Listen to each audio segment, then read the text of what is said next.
So many people don't know what they want from life, but it's not as bad as it sounds. In fact, if you know how to embrace it, it doesn't mean you can't live a joyful life, a life of substance, a life of meaning. But hold that thought. I'll get to embracing it in a second. First, we got to talk about Jamie. If you're like me, you've definitely got a Jamie in your midst. I met my Jamie 20 years ago, right after university. Jamie is driven. Jamie is ambitious. Like you and I, but there's a difference, because Jamie always knew what he or she wanted from life, basically from birth. If you start comparing yourself to the Jamies of the world, well, that's where the problem begins. You'll think you should be where Jamie is. After all, you're equally capable, give or take. One of two scenarios tends to happen, though. Scenario one is you adopt Jamie's goals. After all, they've worked for Jamie. And this is partly because of this thing called the mere exposure effect. When you're exposed to something more often, there's a tendency to like it more yourself. It's kind of why a song grows on you when you listen to it often, or even a person if you meet that person long enough, or even that person's goals if you hear about them enough times. Now this sucks, because you shouldn't live someone else's life just as no one should live yours. But when you adopt someone else's goals, that is exactly what happens. Think about it. All that effort put into something you don't actually want. There's a word for that, Or the second thing that tends to happen is you don't do a damn thing because you get discouraged. You plod along where you are, you exist instead of live. Again, there's a word for that. It's called a waste. Life is just too damn precious to let it happen to you. You should be happening to life. The worst thing about both of these scenarios is you stop figuring out what it is that you want in life. Which bears the question, if life is so damn precious, why don't we know what to do with it?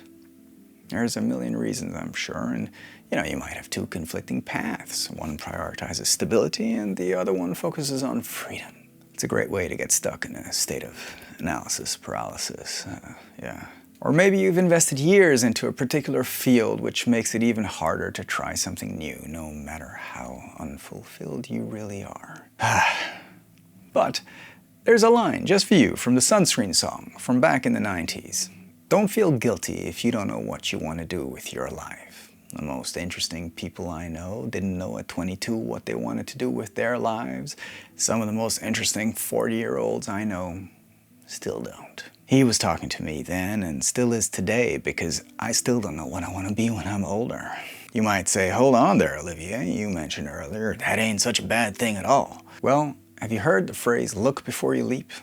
If you don't want to spend the rest of your life looking, it's time to freaking leap already.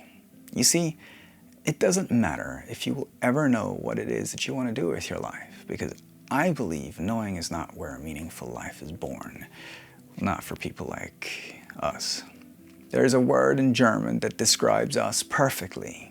It's called Lebenskünstler, life artist. We figure out what to do with life by trying things out. We don't know before. Sometimes it works and sometimes it doesn't. Sometimes it works out for a while until it doesn't anymore, and then it's time to try out the next thing on your list. And yeah, it would be easier if we just knew before, but that's just simply not how we're wired. So stop waiting for some lifetime revelation. If you're honest with yourself, you've got a handful of wacky ideas which have lived rent-free in your mind for a while, or maybe your heart. It could be becoming a wedding photographer, or starting a YouTube channel, or even going back to school. It's really as simple as giving one of them a go. The worst thing that can happen to you is realizing that wasn't it. Now, I don't know about you, but I think it's better to accumulate a list of not for me, then have no list at all, or someone else's list. Your true calling is more likely to reveal itself from action rather than endless pondering about it. So ask yourself, which of Jamie's goals should you let go of? Which desires of yours have you sidelined? Tough questions if you're going to be honest with yourself. But I've got one for you. When I start to chicken out a little of answering those tough questions, I remind myself of what life really is. Think of life as a road trip till you run out of fuel, except you don't know how much fuel you hit the road with. You don't know how close to empty you really are. You've heard me say it before, life is simply too short not to live your own. So what's next? What's next for you?